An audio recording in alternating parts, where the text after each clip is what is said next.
letter was sitting on the desk, sealed with a blood-red wax seal, calling out to him almost as if it was a ghostly presence, sending shivers of anxiety down his spine. With a deep breath, he moved to the letter. Pages full of the future he was forced to live through. Opening the letter will let him know exactly who he is supposed to be. Well, that would be the case if he wanted this life, a life of luxury with a queen by his side. What more could he want? Except, Ouma didn't like women in that way. He didn't hate them, but he would never want to procreate with one. He really just wants someone to bond with and live the rest of his days full of adventure and laughter. Someone to hold him and love him. Someone that was a male. But there were no men he knew that felt the way he did. Heart aching from the reality of his situation, he decided to wait no longer. Tearing open the letter, he read the pages in black ink. Prince Ouma of the Tuiguia Kingdom, we are here to inform you that you are now in charge of the Knights of the Kingdom. This includes training them, managing them, and going out to fight with them. As a prince, you will accept this duty starting 2 weeks from now. You are also arranged to marry Aruma Miu of the Waitia Kingdom. This marriage will bind these kingdoms together, making our land expand as well as our resources. They are in charge of farming the land as they have the most fertile farmland in the 3 kingdoms surrounding them. This wedding will take place in 3 months' time. Thank you for understanding the urgency of your task. We all expect big things from you, Prince Ouma. Signed, King Ouma Aikyo, Head Knight Renee Misun, Queen Ouma Fiane. Ouma could only bring himself to cringe at the news. Sure, he got along with the guards well and had been training since the age of 5, but marriage in 3 months' time is what hit him the hardest. Miu was well known for being very vulgar with her language and for being very annoying overall. As the letter states, she should be a good asset to the kingdom. Ouma knew deep in his heart that doing this would only bring more honor to his family, which is all his father ever asks of him. This has gotta be some kind of sick joke. Aruma Miu? Why her of all people? If he was honest with himself, there was only one person he wanted to be with. He was who he trained with since he was a child. They've always been together since he is somewhat of a bodyguard to him. This made their bond stronger because, in the contents of this letter, he would be spending most of his time with him, and that just made his heart sink. Ouma was going to have to spend each and every day with the man he has fallen for, while knowing in his heart their love was forbidden. He would never be able to be with Saihara Shuichi in this lifetime.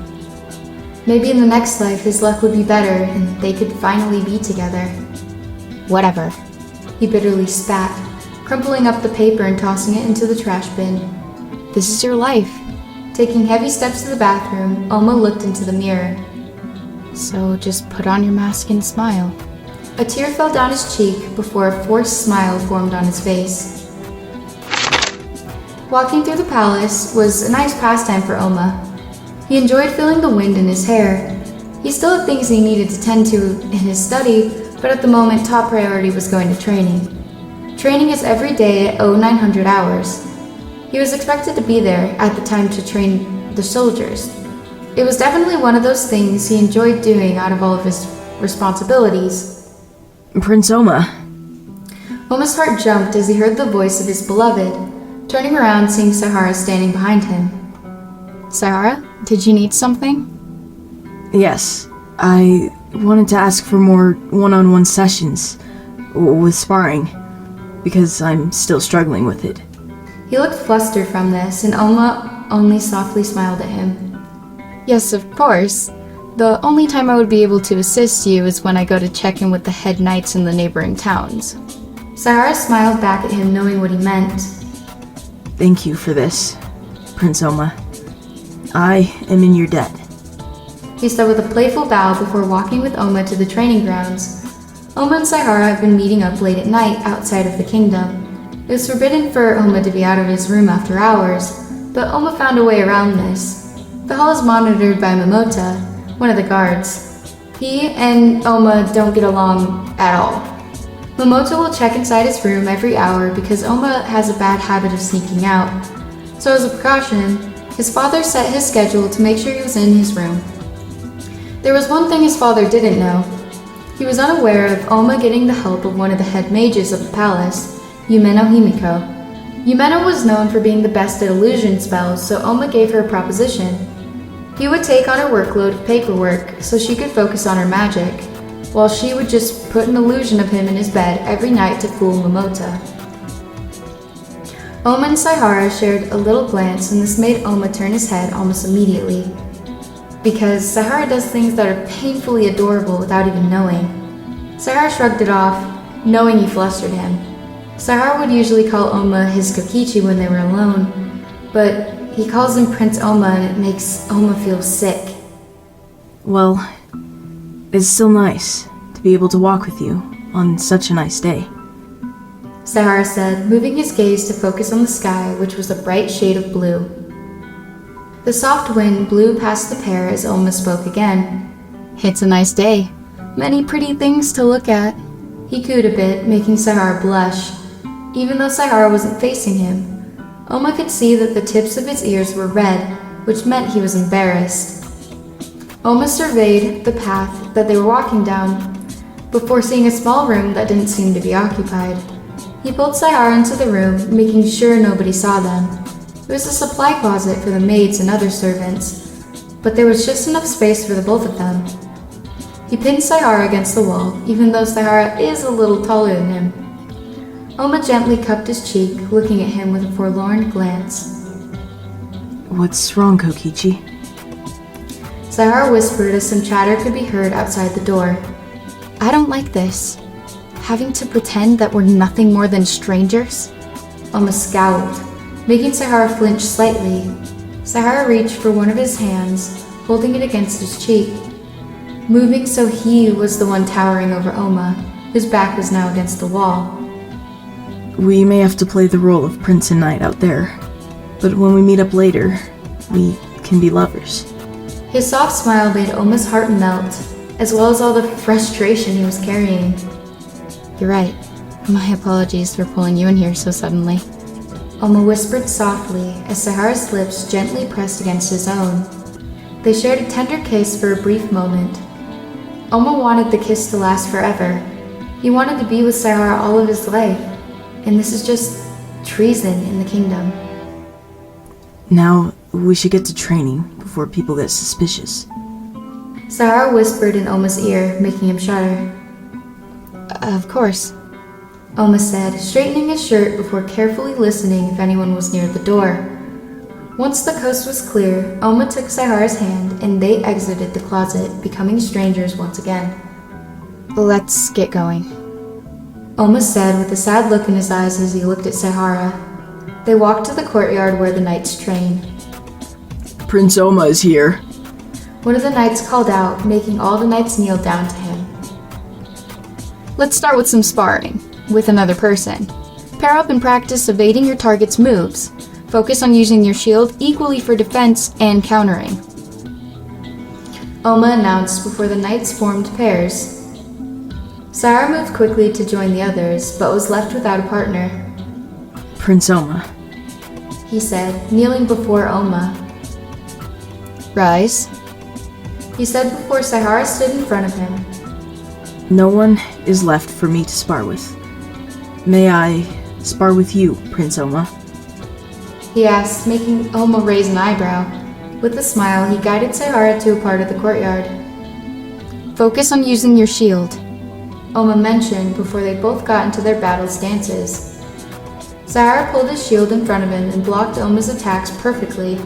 It was obvious why he was Ouma's personal bodyguard. They are getting better, Ouma sighed. Saihara let out a scoff.